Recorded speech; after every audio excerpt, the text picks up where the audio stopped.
untuk tamu maruah nang roje sampai merdeka. Bayon untuk merdeka. Jokowi, Megawati, Prabowo tiada di merdeka. Anak kalo. Maka di bayon, maka lam begaranyo lo uronyo mentang-mentang jauh sebagai jubir KPA besar. Maka pu yang lo pedang bau ron merupakan hasil pengalaman langprang, hasil perjuangan pengalaman Mbak DPR Limang Tahun dan hasil perjuangan Mbak DPR Limang Tahun. Mungkin urung-urung yang 6 tuli belum tanya-tanya kiban jaganya, tahu jaganya, begitu berea kan? Nampak. Tapi bendebu nanya untuk masa wate masa gom tikake.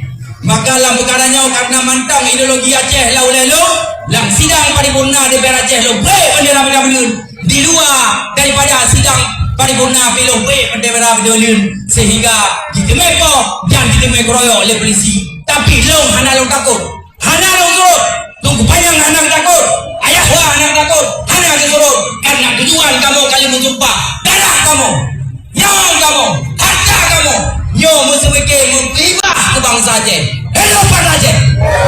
Maka lam perkaranya nyo lembugah terang-terang merupakan kawasan Tugu Panjang. Nyo maruah daripada Tugu Panjang di Sawang. Bek nyo dalu kanyan. Ganyan nyo menang. Menyo dalu kanyan. Maka maruah urun-urun. Menanti rakan-rakan yang lain. Bapak DPRK dan DPR yang lain. Nyo nyo menang mandu-mandu pada Aceh. Siap nyo menang pada Aceh. Alhamdulillah. Nyo lumpi bocoran kabut.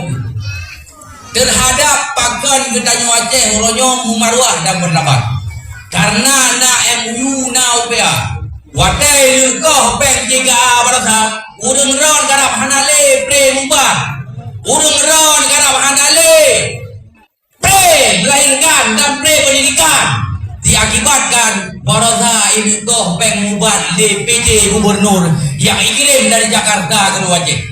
Yang menang kau ada partai yang lain yang menang Tugu Panjang, yang menang Yahwa dan yang menang mandum-mandum urung-urung dewan dari Partai Aceh sehingga yang han hasil diko mahan urung ron bak 2020 punyo atau bablu nikah merasa kahana lebih mubat.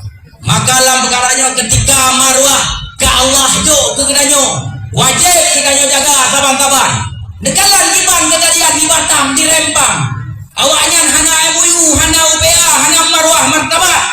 Ketika ini bukan pabrik kaca terbesar di Asia di Pulau Rempang, dari rumah dog ini dicerok, dipoh, ditimbak sehingga buah hati-hati adepal.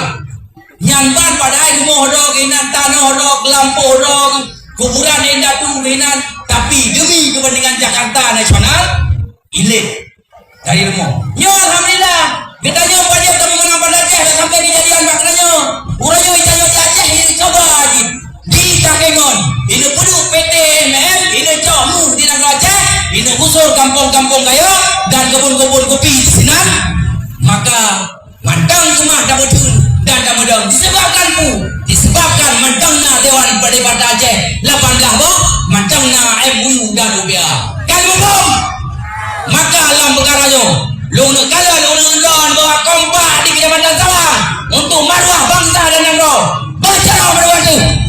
Luna kalian kompak dengan maksimum Sawang untuk dapat menang pada Aceh. Baca lo. Luna kalian mau urun-urun minum. Siap. Nak menang. Tugu Panjang. Siap. Nak menang.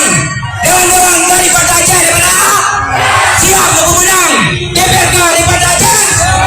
Siap. Nak menang. Asal untuk DPR siap menang Tugu Madam. Alhamdulillah. Yang jauh merupakan janji urun ron dari Allah yang malaikat generasi urun ron nyo kali ditulis apabila hanya ditunaikan bak tanggal 12 bulan 2 2020 pun menyo dokan dan geron ya Allah menyo mutun ban dalam surga dan geron ya Allah. Mungkin nyo mantang janji dua sampaikan tak lagi ya Allah tanya bujroh Bandung Partai Aceh bermenang 4-3 Aceh. Hello Partai Aceh.